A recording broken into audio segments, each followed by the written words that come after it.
Well, kali ini gue akan membahas alur cerita film American Ultra, so check it out. Film ini dibuka dengan memperlihatkan seorang pecandu narkoba bernama Mike Howell dan pacarnya Phoebe Larson tinggal di kota Lemon, West Virginia.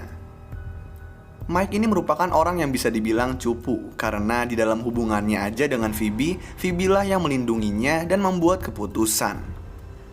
Mike bekerja sebagai pegawai supermarket, dan dia berencana untuk melamar Phoebe. Di scene selanjutnya, mereka berdua bersiap menaiki pesawat untuk pergi liburan ke Hawaii, di mana rencananya Mike akan melamar Phoebe di sana. Tetapi, Mike yang mempunyai ketakutan untuk berpergian keluar kota muntah-muntah di toilet bandara, sehingga mereka berdua pun ketinggalan pesawat. Di perjalanan pulang, Mike meminta maaf kepada Phoebe karena udah berapa kali rencana liburan keluar kota mereka gagal karena ketakutan yang dia miliki. Phoebe pun gak marah, dan ini membuat Mike bingung kenapa Phoebe bisa sesabar itu. Gak lama kemudian, mobil mereka dihentikan oleh sheriff lokal bernama Watts yang sudah kenal dengan mereka berdua. Di sini Mike takut karena dia sedang membawa ganja. Tetapi Watts yang sebenarnya udah tahu pasti ada ganja di mobil Mike bilang kalau dia cuma mau menyapa aja, lalu membiarkan mereka berdua pergi. Di markas CIA, agen CIA bernama Victoria Lasseter bertemu dengan mantan asistennya bernama P.T. Douglas. Victoria kemudian bertemu dengan agen lain bernama Adrian Yates. Nah, Victoria dan Yates ini bersaing dalam membuat program Ultra, yang mana merupakan suatu percobaan yang menjadikan manusia menjadi lebih hebat, khususnya dalam kemampuan berkelahi. Victoria menamai orang-orang yang menjadi percobaannya sebagai Wise Men. Nah, karena Wise Man ini dianggap gagal, Yates melakukan percobaannya sendiri, di mana orang-orangnya dinamai Tough Guy. Di sini bisa diketahui kalau Mike merupakan satu-satunya Wise Man yang cukup berhasil. Karena itu, Yates ingin membunuhnya. Mengetahui hal ini, Victoria pun berusaha menyelamatkan Mike. Keesokan harinya, Mike bertemu dengan temannya yang bernama Buddy Rose untuk membeli kembang api yang nantinya akan dia gunakan untuk melamar Phoebe. Malamnya di supermarket, Victoria menghampiri Mike di kasir dan berbicara dengan semacam kode. Tetapi tampaknya Mike gak mengerti, yang tentunya ini membuat Victoria frustasi. Mike lalu pergi keluar dan melihat dua tough guy sedang menanam bom di mobilnya. Mike kemudian diserang oleh dua orang tersebut. Nah, saat akan diserang, sesuatu dari dalam diri Mike tampak aktif, dan dia tiba-tiba menjadi jago berkelahi. Pada akhirnya, Mike berhasil membunuh dua orang tersebut dengan gampang, dan hanya dengan menggunakan sendok. Gak lama kemudian, Mike tampak sadar dan ketakutan melihat dua orang yang dia bunuh. Dia menelpon Phoebe untuk menemaninya karena dia gak tahu mau berbuat apa. Setelah sampai, Phoebe kaget dengan perbuatan Mike, dan sialnya, Watts datang dan menangkap mereka berdua. Di sisi lain, Yates mendapat kabar kalau dua tough guy-nya dibunuh oleh Mike, dan juga tahu kalau kode yang Victoria katakan kepada Mike adalah kode untuk mengaktifkan kemampuannya. Yates selalu menyuruh dua tough guy lainnya bernama Crane dan Lever untuk membunuh Mike dan Phoebe di kantor polisi. Di kantor polisi, Crane dan Lever menembaki semua orang di sana. Crane mengejar mereka, tetapi Watts yang sekarat memborgol kaki Crane ke kursi untuk memperlambat gerak Crane. Di luar, Crane melempar bom ke Mike, tetapi Mike menangkapnya dan melemparnya kembali ke arah Crane. Crane gak terkena ledakan, dan kemudian dia menyerang Mike, tetapi Mike dengan mudah mematahkan lehernya.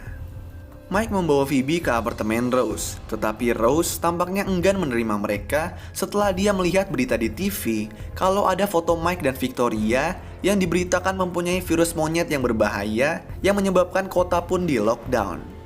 Sekedar informasi, ini merupakan ulah Yates. Victoria melewati kantor polisi yang terbakar, di mana dia tahu kalau ini pasti merupakan ulah Mike. Dia kemudian menghubungi Douglas untuk mengiriminya senjata. Nah, setelah Douglas mengirimi senjata kepada Victoria, Yates yang mengetahui hal ini mengancam Douglas dengan tuduhan pengkhianatan. Karena itu, Douglas pun takut sehingga dia nggak bisa membantu Victoria lagi. Di sisi lain, 3 tough guy yang dikirim Yates menyerang rumah Rose menggunakan gas mematikan. Mereka bertiga membunuh Rose, sementara Phoebe menyelamatkan Mike. Mereka berdua sempat dihadang oleh para tough guy, tetapi mereka tetap berhasil lolos. Nah, Mike yang menghirup gas dan pingsan diselamatkan oleh Phoebe yang tampaknya mengetahui tentang gas tersebut. Setelah Mike sadar, dia marah dan bertanya kepada Phoebe kenapa dia mengetahui tentang gas tersebut. Yang akhirnya dengan terpaksa, Phoebe memberitahu kalau dia adalah agen CIA yang ditugaskan untuk menjaga Mike. Mendengar hal tersebut, Mike pun kecewa. Mereka berdua lalu pergi menaiki mobil dengan Phoebe yang terus meminta maaf kepada Mike. Nah, tiba-tiba, Lever yang masih hidup menabrak mobil mereka sampai terbalik. Lever menangkap Phoebe, lalu membakar mobil di mana di situ masih ada Mike. Lever menyuruh Phoebe melihat Mike tewas, tetapi tanpa Lever ketahui, Victoria muncul dan menyelamatkan Mike. Victoria membawa Mike ke tempat aman, yaitu di sebuah pom bensin. Di sini, Victoria memberitahu kalau Mike sendirilah yang mengajukan diri untuk program Ultra setelah dia terus ditangkap karena kepemilikan narkoba. Hebatnya, dari seluruh orang yang mengikuti program Ultra milik Victoria, hanya Mike yang selamat.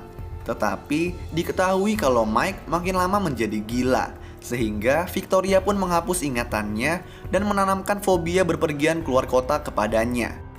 Victoria lalu mengatakan kalau Phoebe selalu memperhatikan Mike di saat pelatihannya, dan mulai dari situ, Phoebe jatuh cinta kepada Mike.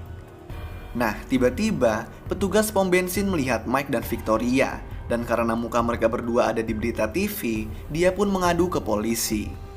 Mike memutuskan untuk pulang ke rumahnya dengan Victoria menjaganya. Nah, setelah mendapat kabar tentang keberadaan Mike dan Victoria, Yates menyuruh tough guy lainnya untuk menyerang mereka. Mike dan Victoria pun diserang dan terpojok. Namun, Mike yang berlindung karena terus ditembaki melakukan hal yang keren. Dia melempar panci ke atas lalu menembaknya, sehingga peluru pun memantul dan membunuh si tough guy. Karena frustrasi, Yates selalu menyuruh Douglas mengobom rumah Mike dengan drone. Tetapi Douglas menolak perintah tersebut dan melaporkan situasinya kepada atasan Yates dan Victoria, yaitu Raymond Kruger. Mike kemudian ditelepon Yates yang memberitahu kalau dia menangkap Phoebe, dan kemudian mengajak Mike untuk bertemu di sebuah supermarket. Mike pergi ke sana dan menyalakan semua kembang api yang dia beli dari Rose. Dia lalu masuk dan membunuh seluruh tough guy. Mike kemudian bertemu dengan Lever dan berkelahi. Di saat Mike akan membunuh Lever, Lever tampak sadar dan minta maaf. Dari sini, Mike mengetahui kalau orang-orang dalam program milik Yates adalah orang-orang yang punya penyakit kejiwaan. Karena itu, Mike pun membiarkan Lever pergi. Sementara itu, Yates membawa Phoebe pergi, tetapi diberhentikan oleh Victoria. Victoria kemudian hampir membunuh Yates, sampai akhirnya Raymond datang dan menghentikan mereka. Phoebe menghampiri Mike dan mereka berdua pun keluar dari supermarket. Di luar, polisi sudah mengarahkan senjata kepada mereka berdua, dan di sini Mike pun melamar Phoebe. Di scene selanjutnya, Raymond membawa Victoria dan Yates ke hutan. Raymond membahas tentang kekacauan yang mereka buat. Di sini Yates selalu mengaku kalau dia memang bertindak tanpa izin, lalu mengatakan kalau Raymond pasti akan senang kalau dia berhasil. Tetapi Raymond kemudian menembak Yates. Victoria yang ketakutan mengatakan kalau program miliknya berhasil karena Mike telah berhasil membunuh 17 tough guy milik Yates sendirian. Raymond kemudian melihat Mike diinterogasi dan tampaknya setuju kalau program milik Victoria telah berhasil. 6 bulan kemudian, Mike dan Phoebe berada di Filipina untuk menjalankan misi. Mereka berdua dipandu oleh Victoria dan Douglas yang telah kembali menjadi asisten Victoria. Mike lalu ditangkap oleh gangster Cina yang memang merupakan bagian dari rencana. Di sini, Mike diremehkan oleh si gangster karena tampangnya yang cupu, dan kemudian Mike menyerang mereka. Lalu film pun selesai. So, itulah alur cerita film American Ultra. Kalau kalian punya rekomendasi film lain yang mau gue jelasin alur ceritanya, kalian bisa tulis di kolom komentar di bawah. Dan kalau kalian suka sama video ini, kalian bisa klik tombol like dan juga klik tombol subscribe supaya bisa mendapatkan update-update tentang video-video gue selanjutnya. So thanks guys for watching, I hope you enjoy it and peace out.